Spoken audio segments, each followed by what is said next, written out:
भीमसेन थापा को हुन्? मगरकी क्षेत्री, जन्मदेखि मृत्युसम्म के गरे?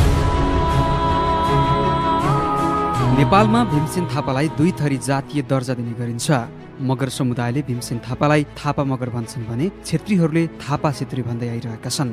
यद्यपि ती धेरैले भीमसेन थापा क्षेत्री थिए भन्ने गर्दछन्। हामीले विकिपिडियाको तथ्य र विभिन्न अनलाइनमा खोज गरेर उहाँको बारेमा केही जानकारीहरू लिएर आएका छौँ।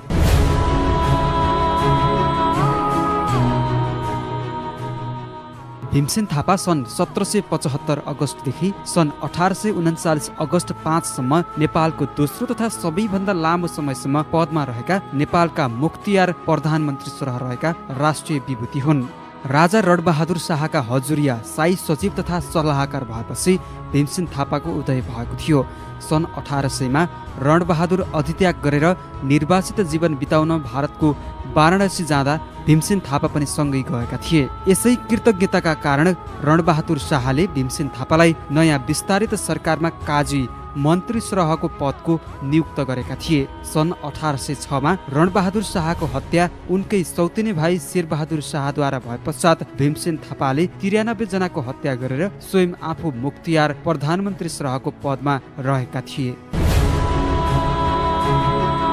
भीमसेन थापाको प्रधानमन्त्री कालमा नेपाल साम्राज्यको निकै विस्तार भएको थियो। यसको प्रमाण यसबाट लगाउन सकिन्छ कि त्यस समयमा यस साम्राज्यको सिमाना पश्चिममा सतलज नदी र पूर्वमा टिस्टा नदीसम्म पुगेको थियो। तर सन् 1814 देखि 1816 सम्म नेपाल विनाशकारी अङ्ग्रेज नेपाल युद्धमा फसेको थियो, जसको फलस्वरूप नेपालले सुगौली सन्धि गरेर आफ्नो 1/3 जमिन इस्ट इन्डिया कम्पनीलाई बुझाउनु परेको थियो। यस युद्धमा पराजयकै कारण नेपालमा ब्रिटिस रेसिडेन्सीको स्थायित्व कायम भएको थियो। सन् 1816 युवावस्थामै राजा गिरवाण युद्ध विक्रम शाहको मृत्यु तथा उनको उत्तराधिकारी राजा राजेन्द्र विक्रम शाह सानै भएको कारण तथा रानी ललिता त्रिपुरा सुन्दरी रणबहादुर शाहकी कान्छी श्रीमती तथा केही दरबारियाको समर्थनकै कारण नेपाल अङ्ग्रेज युद्धमा हार भए तापनि भीमसेन थापा शक्तिमै रहेका थिए। सन् 1832 उनको ठूलो समर्थक रानी ललित त्रिपुरा सुन्दरीको मृत्यु तथा राजा राजेन्द्र विक्रम शाह युवा अवस्थामा पुगेपछि भीमसेन थापाको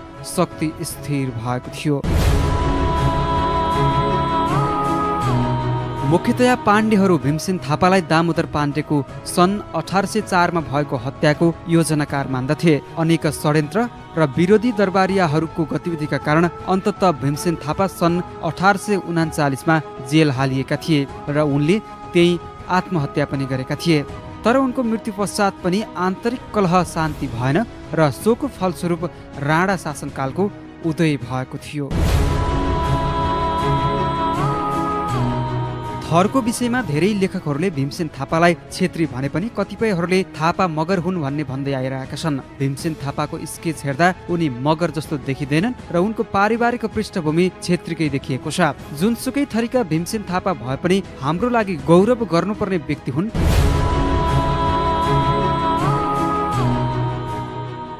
भीमसेन थापाको बाल्यकाल। भीमसेन थापाको जन्म विक्रम सम्वत 1832 गोर्खाको बोर्लाङको पिपलथोक गाउँमा क्षेत्री परिवारमा भएको थियो। अमरसिंह थापा सानुकाजी र सत्यरूपा मायाका जेठा छोरा थिए। उनी बगाले थापा भएको कथन पाइन्छ। उनका भाइहरू सहोदरमा नयनसिंह थापा, अमृत सिंह थापा, भक्तवर सिंह थापा, रणवीर सिंह थापा तथा सौतेनीमा रणजावर सिंह थापा र रणबम सिंह थापा रहेका थिए। व्रतबन्धको क्रममा सर्वप्रथम भीमसेन थापाको भेट रणबहादुर शाहसँग भएको थियो। त्यसबेला उनको उमेर 10 वर्षको रहेको थियो। एकै उमेरका शाह र थापाको मित्रताको आधारमा त्यसै बेलामा तयार भएको थियो।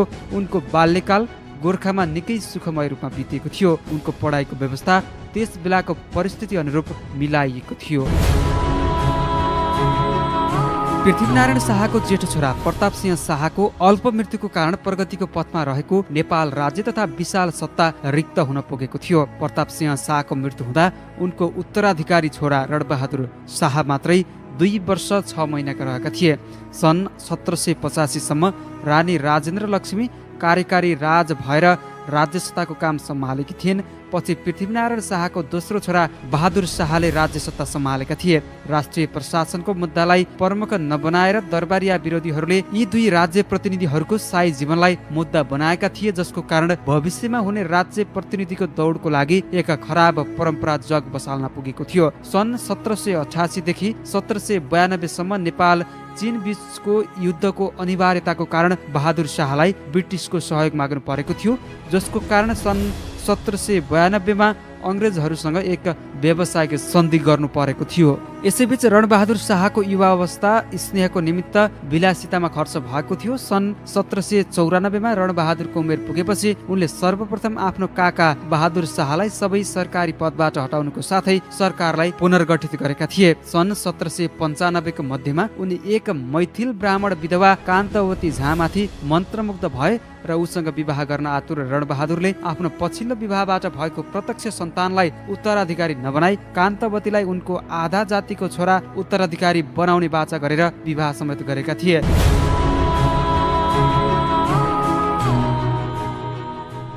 सन् 1797 मा उनले आफ्नो काका जुन एक सेवानिवृत्त जीवन बिताइरहेका थिए र चीनको नयाँ सम्राटसँग बैठकको बहानामा चीनमा शरणार्थी जीवन बिताउन खोजिरहेका थिए, उनलाई जेलमा कैद गरे र 23 जुन 1797 मा उनको हत्या गरेका थिए। यस काण्डका कारण रणबहादुर शाह दरबारिया तथा आम जनमानस विशेष गरी ब्राह्मणहरू तथा वैद्यहरूका कुख्यात बन्न पुगेका थिए।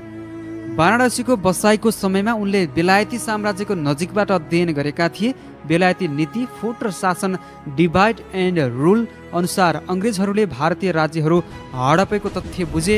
अङ्ग्रेजहरू सर्वप्रथम व्यापार गर्ने बहानामा राज्यमा शरण माग्ने र राज्यको सम्पूर्ण ज्ञान प्राप्त गरेपछि आक्रमण गर्दा भारत अङ्ग्रेजको दास बन्न पुगेको तथ्य थाहा पाएका थिए। तर राजा रणबहादुर विलासीमा चुर थिए र एक बनारसी साहुको थुप्रो ऋणले नतिर्दा देशकै बदनाम भएको थियो। भीमसेन भने अङ्ग्रेजबारे जानकारी चाहर्दै हिँडेका थिए। उक्त समयमा मूल काजी दामोदर पाण्डे अङ्ग्रेजबारे सम्भवतः अनभिज्ञ भई वाणिज्य सन्धि गर्दै थिए। भीमसेनले जानकारी प्राप्त गरे पश्चात वाणिज्य सन्धि खारेज गर्न नेपाल अविलम्ब पुग्नुपर्ने स्थिति देखेका थिए। राजा रणबहादुर शाहसँग नेपाल फर्केपछि उनी पहिले नेपालका मन्त्री र पछि प्रधानमन्त्री भएका थिए। त्यसपछि उनले 31 वर्षसम्म 6 राजाहरूको अन्तर्गत प्रधानमन्त्रीको रूपमा काम गरेका थिए। उनले सन् 1816 मा इस्ट इन्डिया कम्पनी विरुद्ध युद्धको घोषणा गरेका थिए। विभिन्न कारणहरूले गर्दा त्यस युद्धमा नेपालको हार भयो। युद्धपछि उनले 13 वर्षसम्म शासन गरेका थिए। त्यस बेलामा उनले थुप्रै सैनिक, कानुनी, सामाजिक तथा आर्थिक सुधारहरू गरेका थिए। सैनिकलाई युरोपेली शैलीमा आधुनिकीकरण गरिएको थियो। थुप्रै सामाजिक कुरीतिहरू पनि हटाइएको थियो। सार्वजनिक प्रशासनमा सुधारहरू समेत गरिएको थियो। धरहरा, सुनधारा, बागदरबार, टिकु पुल, थापाथली पुल आदि निर्माण गरिएको थियो। विश्वका विभिन्न भागमा प्रभुत्व बढाउँदै गएको बेलायती साम्राज्यवाद विरुद्धको लड्न एसियाली जनएकताको आह्वान गर्ने उनी निकै दूरदर्शी कूटनीतिज्ञ समेत रहेका थिए। महान पूर्वजहरूले सुरु गरेको नेपाल एकीकरणलाई अगाडि बढाएर भीमसेनले नेपालको सीमालाई चारैतिर बढाएका थिए। सन् 1862 मा काजी र त्यसपछि मूल काजी र जनरल भएका भीमसेन थापाले साम्राज्यवाद विरुद्ध अनवरत सङ्घर्ष गरेर नेपालको सिमाना सतलजसम्म पुर्याएका थिए भने यिनकै पालामा पाल्पालाई नेपालमा गाभिएको थियो। सेनाको आधुनिकीकरण, राहदानी प्रथाको सुरुवात, अनेकौं सामाजिक सुधार र विकास निर्माणको कार्य गर्न लगाएका थिए। भीमसेन थापाको शासनकालमा विभिन्न सामाजिक सुधारहरू भएका थिए। त्यसमध्ये कमारा कमारी राख्न नपाउने व्यवस्था, नेवारहरूको चाडमा खर्चको सीमा तोक्ने काम, नापतौलमा सुधार र ब्याज दरमा निर्धारण गर्ने काम, हुलाकको व्यवस्था, विवाह प्रथामा सुधार गरिने जस्तै सानीमा बिहोर्ने प्रथा र जग्गालाई हले, पाटे, कोदालेको आधारमा अभिलेख राख्ने व्यवस्था।